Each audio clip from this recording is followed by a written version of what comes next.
There is a specific physical sensation when the mind is fully overwhelmed. It is that sudden rush of panic, heavy weight of dread, or a wave of despair so intense your internal reality hits a boiling point.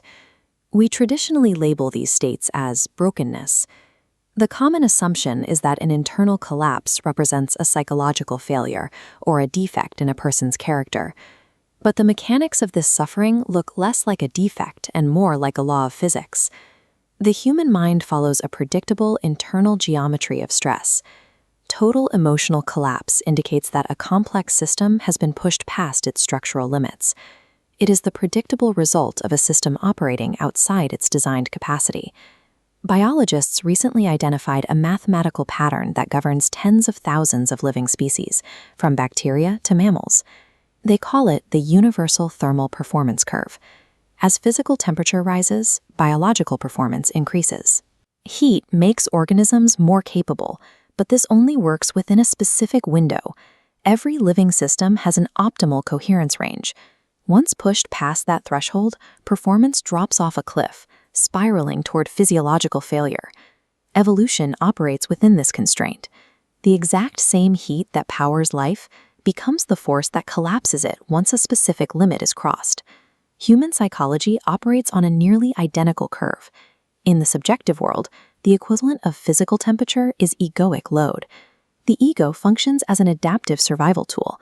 It provides the warmth required to interpret, organize, and navigate a complex world. We need this interpretive heat to function. To see how this system overheats, we have to distinguish between a feeling and an emotion. A feeling is a clean, uninterpreted signal, the raw sensation of an ache, a contraction, or a moment of grief.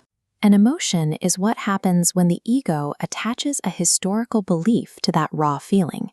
It is the raw signal plus a narrative, like "I am not safe" or "I have been abandoned."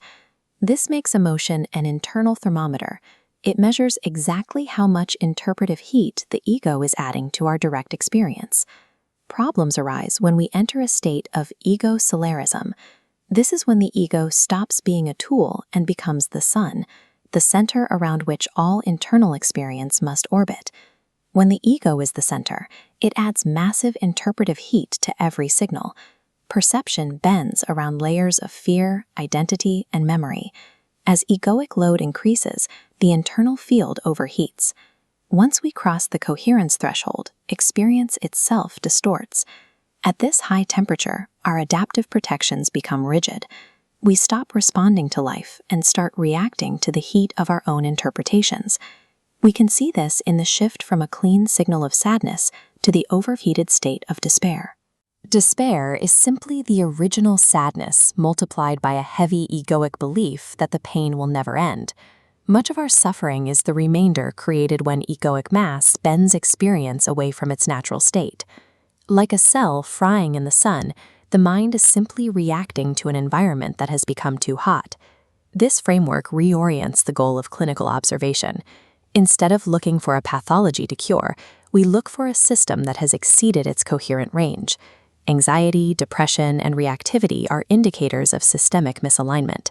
They show us that the internal temperature has surpassed the person's current capacity for heart-centered orientation. This is why total ego suppression rarely works.